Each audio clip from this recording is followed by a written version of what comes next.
ketok pintu. Halo, apa kabar? Seneng banget. Saya sama Kika. Ini sahabat saya gila. Tapi lebih asik kan gua buka dua. Lu udah mulai buka dua, nanti saya belum pamit sama nanti oke. Jadi gini, yang sekarang lagi memang terjadi adalah sebuah, maksud saya adalah bisa dikatakan perseteruan kali ya, perseteruan antara seorang dokter dengan organisasinya. Idi dengan dokter Terawan, dan banyak orang yang akhirnya ngasih komen argumentasinya kemana-mana menjadi liar. Menurut saya sih menjadi liar. Tapi akan menjadi lebih menarik kalau saya mengajak, ini lebih persisnya abang saya, kakak saya, akang saya, Kang Dokter Nurman Heriadi. Dia spesialisnya sebenarnya di forensik, tapi dia juga pernah ada di lingkaran etik juga. Gitu. Nah, dengar Abang Heri itu di MKEK dulu ya. Oke. Ini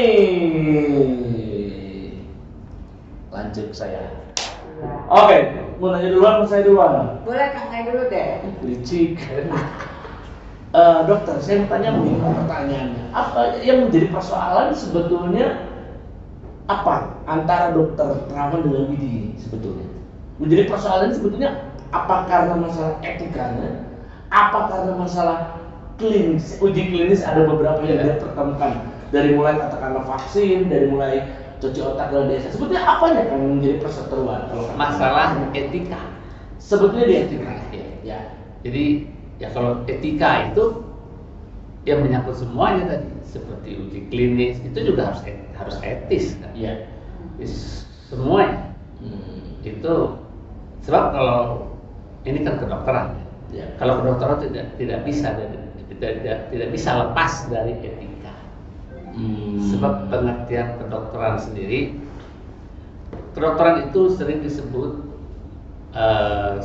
definisinya, pengertiannya adalah sering disebut, kalau kita buka kamus kedokteran, itu disebutkan kedokteran itu adalah art and science, ya. Oke. Art and science tentang penyakit, mendiagnosa penyakit. Siap. Kemudian mengobatinya, Ya. kemudian maintenance atau Ya.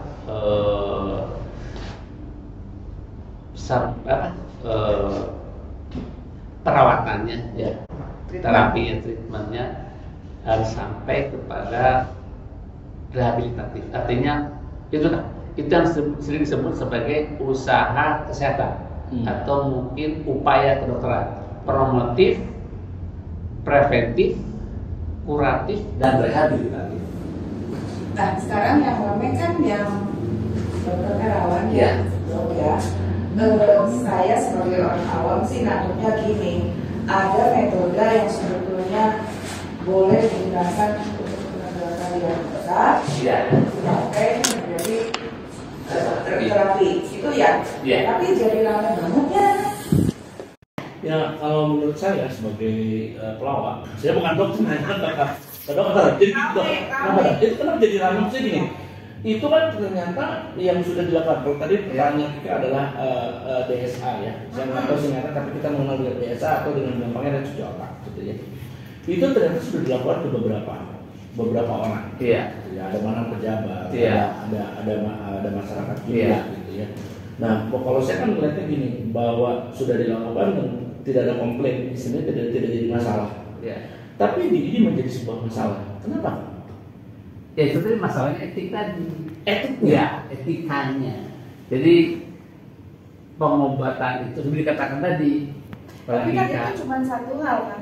Iya, di antara cuma kan. Ya. Kita bahas yang satu itu Yang dulu. itu dulu Iya, ya. ada. Coba. Kan memang mulai dari sana. Ya.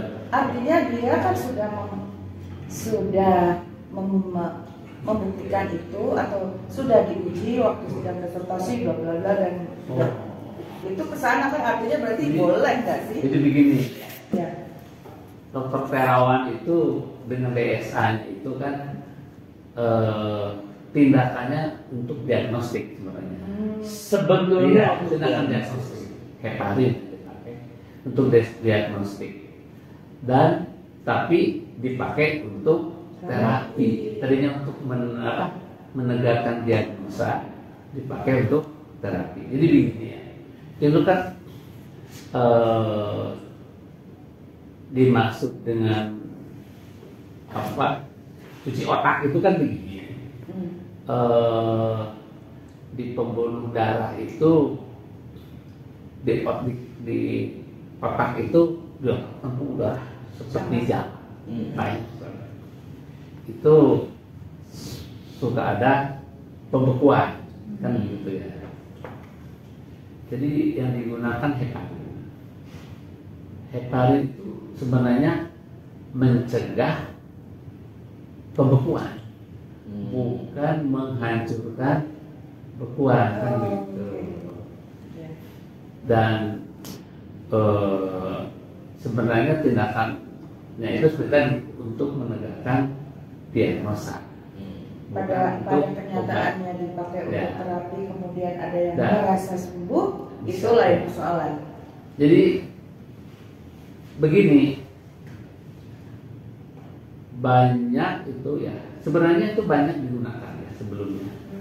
Dan ini juga kan kasusnya kan Dr. Terawan itu udah sebelum 2019 kan sebenarnya. Ya, dari 2018. 2015. Dari 2015 sudah. Oke. Mulai. Kalau kita melihat tadi masalah kata dokter bahwa ini adalah sebuah etika gitu ya.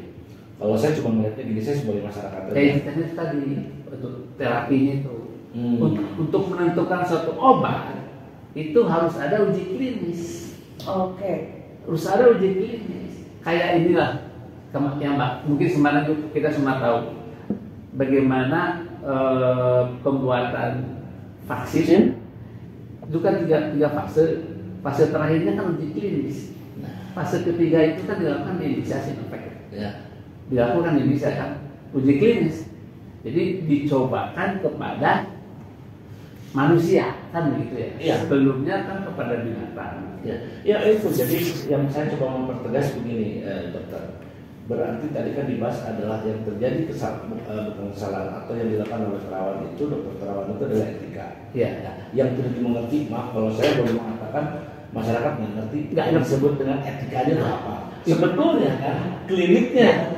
Itulah makanya menjadi ramai. Orang yang tidak mengerti etika berbicara, bahkan DPR sampai ke DPR juga kan. Ya. Menteri-menteri juga banyak. Ya. Pejabat-pejabat tinggi juga banyak kan bicara. Ya. Dia bicara kedokteran. Seperti saya katakan tadi, kedokteran itu art and science. Benar nggak? Ya. Art and science itu sudah bisa dipisah. Kang, atau kalau gitu mah tinggal uji klinis wae. Iya. Uji klinis akan ada tahapannya. Tidak bisa obat itu langsung uji klinis itu masukkan dicoba kepada manusia. Iya. Harus diuji juga sebelumnya kan begitu kepada hewan. Ya, jadi saya nangkap maksudnya di sini etika itu adalah sebuah tahapan. Jadi etika bagaimana kita beretika atau kita memperlakukan, katakanlah kalau tadi dibilang desa itu adalah sebuah produk. Banyak itu kalau kita baca mungkin di medsos juga banyak itu. Ada tuh foto saya buka ya. Ada 6 pelanggaran yang dilakukan oleh dokter dan termasuk diantaranya beriklan. Terus menghargai, menarik, yang bikin tarif yang tinggi. Jadi gini, saya misalnya seorang dokter, ya, kemudian ada perusahaan besar alat kesehatan maupun obat meng-hire saya, supaya saya bicara di televisi, mengiklankan alat tersebut tanpa uji klinis gitu ya. Nah, itu boleh melanggar nggak saya? Melanggar ya. Tanpa uji klinis tadi nggak boleh. Nggak boleh. Cuma dia belum uji klinis, dia beriklan, kemudian pakai tarif. Saya begitu ya. Banyak sekarang. Kalau kita lihat ya, ini supaya gambaran saja bagaimana itu banyak sampai saya katakan ini 6 pelanggaran. Ya. Kok disaringkan saja, etika kedokteran itu ada 21 pasal, dibagi 4, terus dibagi 4 bagian. Bagian pertama itu kewajiban umum, bagian kedua kewajiban terhadap pasien, bagian ketiga kewajiban terhadap sejawat, bagian keempat kewajiban terhadap diri sendiri. Empat-empatnya kewajiban. Oke. Ya. Kalau kita baca di kode etik, dan pasal satunya itu adalah sumpah dokter. Sumpah dokter itu diawali dengan demi Tuhan, demi Allah. Kalau sumpah Hipokrates demi dewa kan begitu kan. Dan begitu. Terus lafal pertamanya itu mengabdi kepada manusia. Jadi, nah ini juga yang menjadi sebab kenapa profesi kedokteran dikatakan profesi yang mulia. Biasanya kalau yang namanya aturan, norma, ya, berbicara hak dan kewajiban. Tapi etika kedokteran hanya berbicara kewajiban. Ya, Jadi, iya, kalau beriklan itu kan berarti ada kepentingan lain. Kalau pasar tarif berarti ada kepentingan lain. Ya. Artinya berarti MKK ini ada di sana yang gak boleh, tapi sudah berjalan dari 2015. Ada yang boleh. Dan ya, itu oleh MKK, Dokter Terawan di MKK sudah dibahas sejak awal. Ya. Artinya sekarang yang masih di media-media kan ada juga tuh dokter-dokter yang beriklan, dok, kok itu boleh? Seperti pernah ada dokter beriklan, kan ditegur. Dan sekarang masih ada. Siapa? Lupa saya. Lula, Dokter Lula Kamal, dan seterusnya. Ya. Oke dok, saya begini. Pertanyaan saya adalah begini. Saya coba melihat dari sudut yang lainnya. Oke lah, beretika dan segala macam, ada beberapa pelanggaran yang sudah dilakukan oleh Dokter Terawan, dari mulai yaitu tadi tidak uji klinis, memasang tarif, beriklan, ya dan seterusnya gitu ya. Maksudnya adalah begini, mungkin nggak, atau menurut sudut pandang dokter ya, Dokter Heri, sebenarnya kalau mereka duduk bareng itu bisa terselesaikan kan sebetulnya, dalam artian kalau kata saya nggak bisa. Kenapa? Pertama, ya secara prinsip ya, karena dokter teramanya tidak beretika. Soal penyelesaian di ID itu, di MKK, sengketa masalah itu diselesaikannya pakai etik. Iya betul, nggak, maksudnya gini. Tadi kan sanksi etik. Nggak, tadinya kan sudah kita berbicara kan masalah etik. Ya. Pertanyaan saya kita simpan. Jadi sekarang mau nggak mau semua harus beretika. Ya, dan sebenarnya gitu. Nah kalau Terawan itu sudah berapa kali diberi kesempatan untuk mempertanggungjawabkan. Nggak datang ya? Ya, nggak datang. Udah sering. Dan sekarang itu masih ada kesempatan. Sebab sekarang itu kan baru semacam rekomendasi dari MKK supaya dia dipecat. Yang memecatnya kan PB. Dan dikasih waktu 28 hari. Sekarang SK pemecatan belum dikeluarkan oleh PB. Sebenarnya masih ada kesempatan ini. Kalau dia mau sadar kali ya. Mau datang sadar akan etika.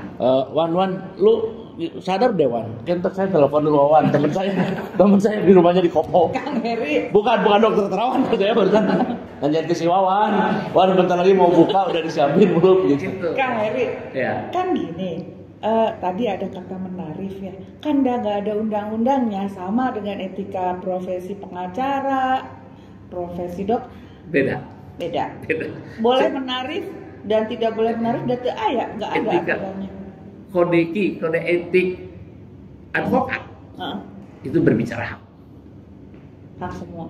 Enggak semua. Hak dan kewajiban. Hak dan kewajiban.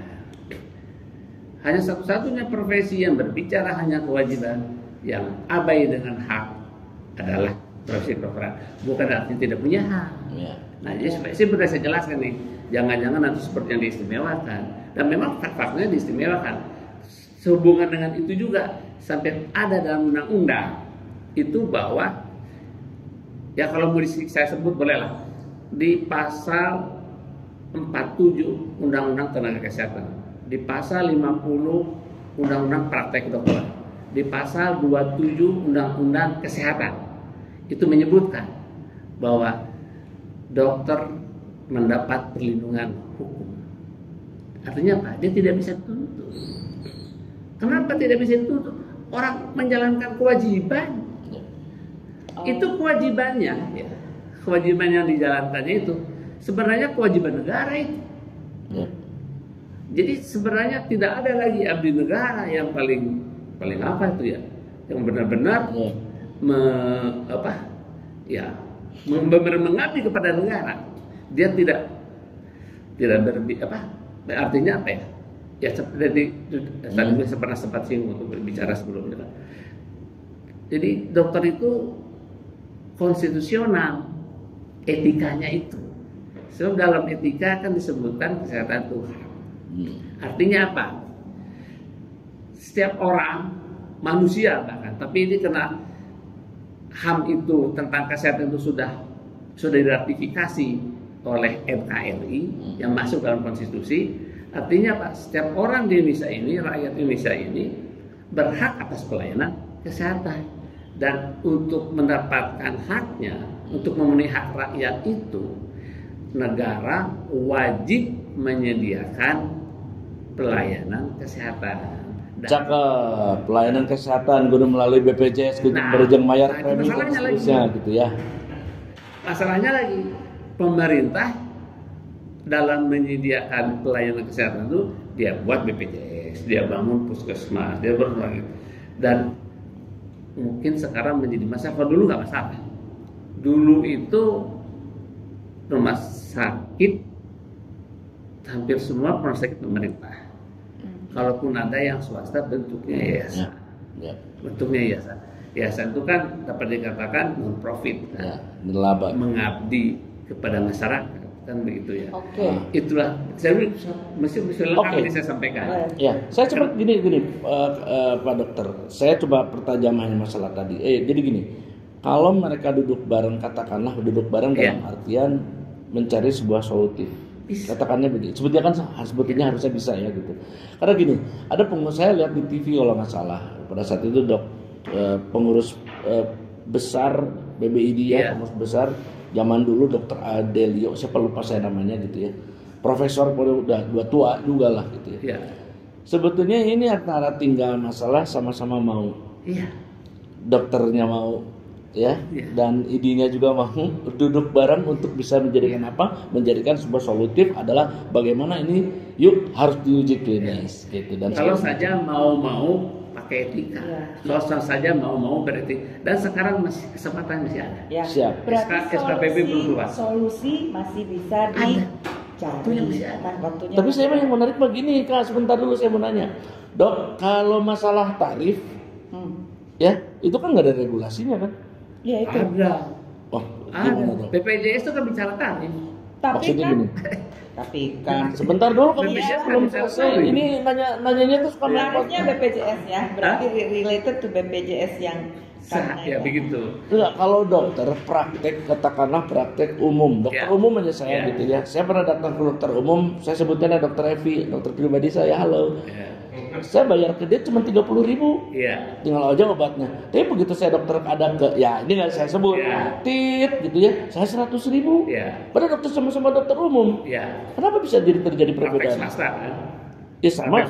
Artinya nggak pakai BPJS kan? Oh enggak. Saya nggak pakai BPJS. Maksudnya pertanyaannya adalah, apakah nilai atau katakanlah sebuah harga atau dia mengeluarkan nilai, saya berpraktek kalau dokter ini bayarnya sekian dan segala macam gitu kan, terjadi perbedaan. Nah itu gimana dok sebetulnya?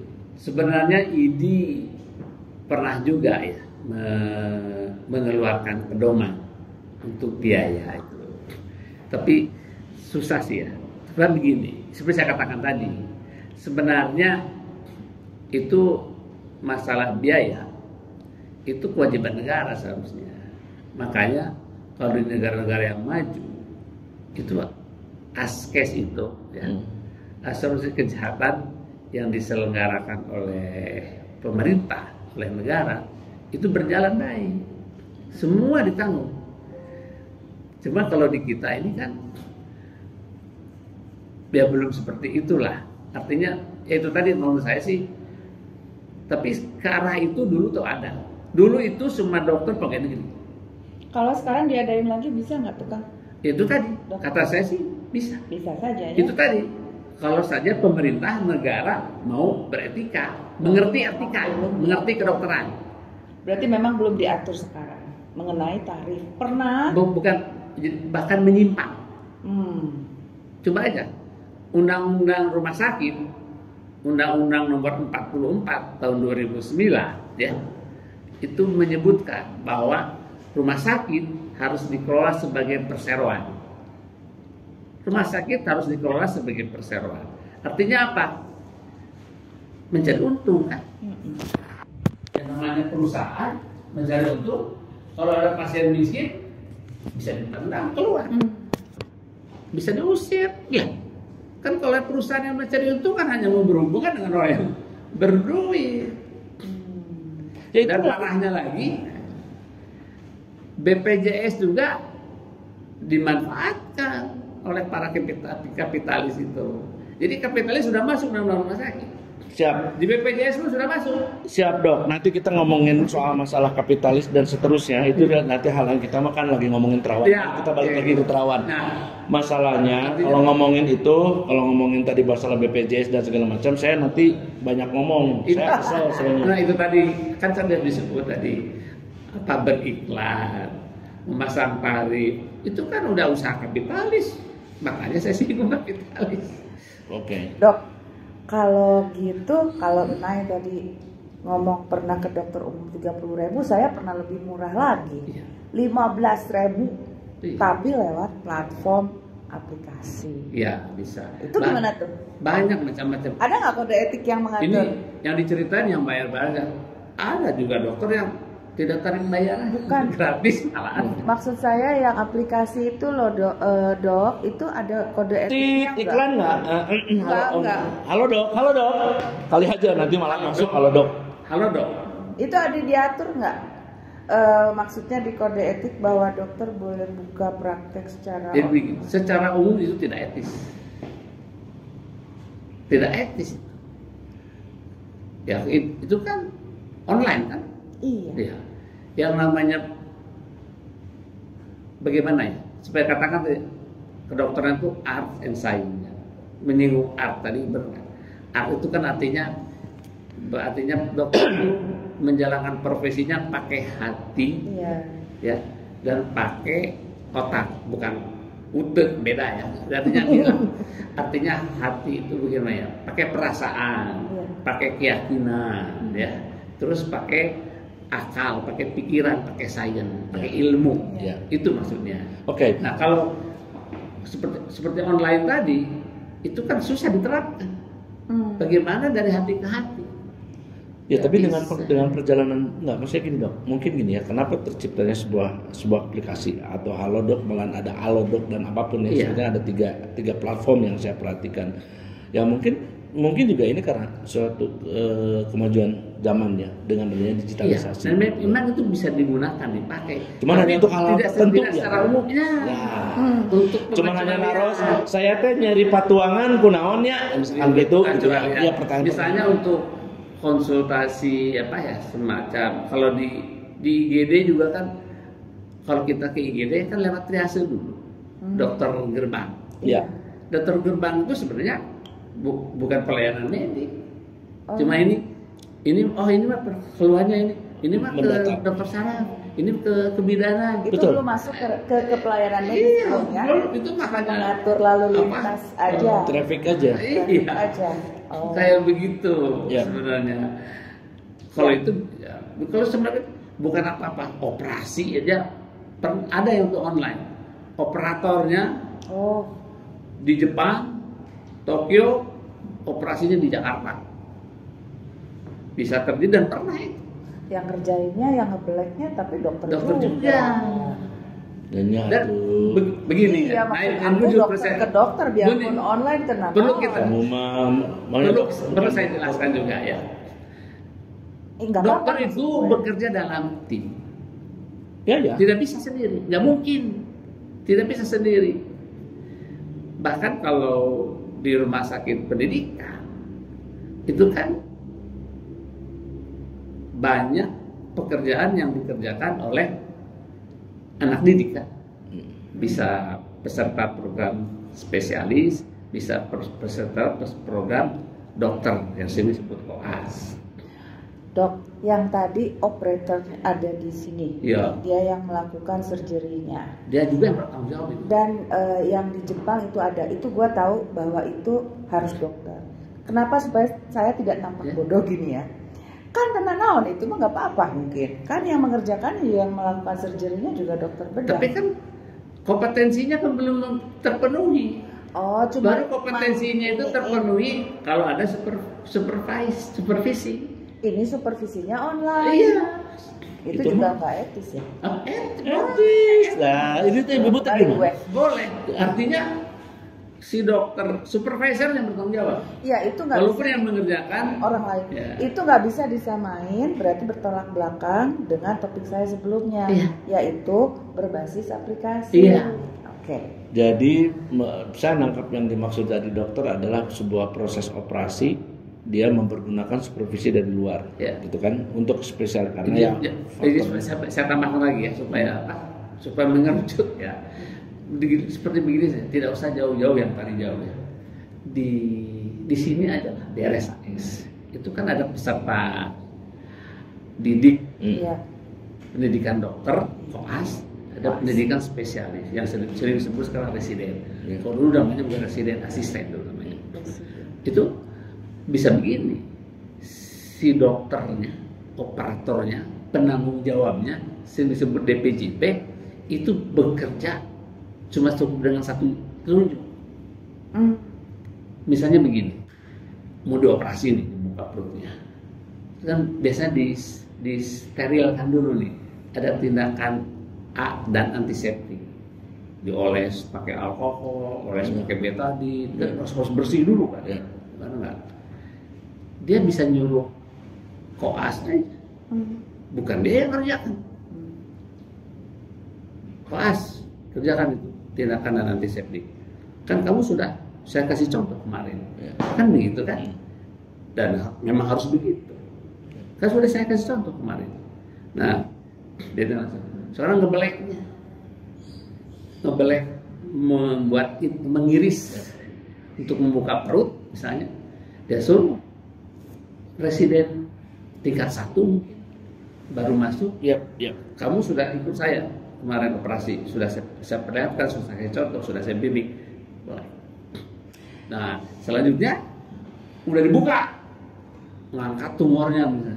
Dia asisten residen yang udah selesai, udah sering ikut serta dibimbing, kan kamu itu udah lihat saya kerja.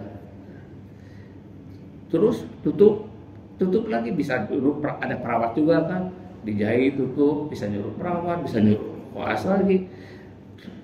Si dokternya penanggung jawabnya, modalnya cuma tunjuk, nggak pakai sarung tangan, nggak siap.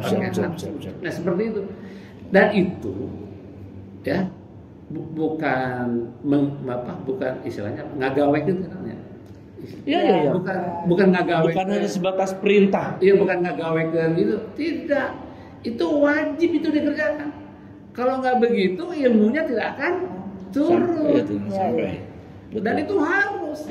Dalam sumpah dokter itu ada itu. Wajib mengajar, mendidik. Makanya saya katakan tadi, dokter itu bekerja dalam tim. Betul. Tidak mungkin bekerja sendiri. Timnya itu diantaranya adalah juga peserta didik. Ya, demi azas keadilan. Ya. Dok, kalau jadi gini dok, sebelum nanya ntar ya, aku bentar satu pertanyaan. Oke, silakan. Atas nama asas keadilan berarti kalau misalnya ada yang jadi rame kemudian diusir tanda kutip, artinya dikeluarkan, diancam dikeluarkan atau dikeluarkan hingga tenggat waktu tertentu, tapi ada yang masih berjalan di sebelah sana dan tidak sudah ditegur tapi masih berjalan tapi nggak diberhentiin, itu berarti memang ada seperti itu. Seharusnya ya nggak boleh ada. Ya. Seharusnya nggak boleh ada. Dan Oh ada. Saya ya kalau mau saya ungkap juga banyak tindakan yang tidak etis yang lain sebenarnya. Berarti ini menjadi rame itu karena terlanjur menjadi public figure ya? Iya, itu juga. Itu kan sebelumnya sudah rame itu. Sebelum diangkat jadi menteri, Dr. Terawan sudah rame di kalangan ini. Oke. Sudah rame. Makanya saya sangat sungguh heran dia diangkat jadi menteri. Dok, pertanyaan penutup adalah begini, Dok. Saran menurut pandangan dokter dan saran untuk katakanlah Dokter Terawan atau Dokter Edi menyelesaikan persoalan ini seperti apa dari sudut pandang kamu? Supaya selesai bersih ya. Non dokter jangan ngomong, diem aja. Dan seharusnya juga acara ini nggak boleh ada ini. Kan bukan dokter. Kan nanya. Tapi adalah saya mewakili masyarakat. Itulah yang nah disinilah jadinya apa namanya. Tapi kan sekarang mau dimediasi. Apa? Sebentar, Kak. Mau mediasi sama siapa? Enggak, kalau saya sih begini. Saya justru harus membuat acara ini. Kenapa? Enggak, bukan. Saya sebagai masyarakat, saya menanyakan terhadap dokter. Makanya sarannya adalah karena itu tadi lah, karena ini sudah terlanjur. Iya.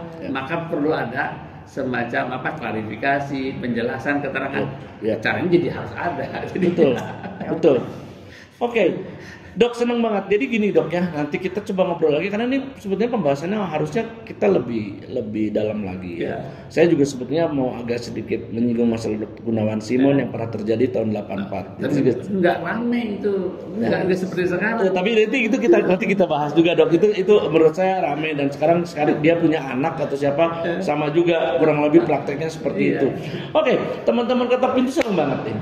Karena gini, ini waktunya mau buka puasa dan kebetulan dokter ini harus hadir ke sebuah pertemuan. Dia diundang oleh para seniman-seniman, bukan ya? Ternyambung dokter dan seniman. Karena yang menarik adalah ngobrol sama dokter ini adalah sebuah pengetahuan buat kita.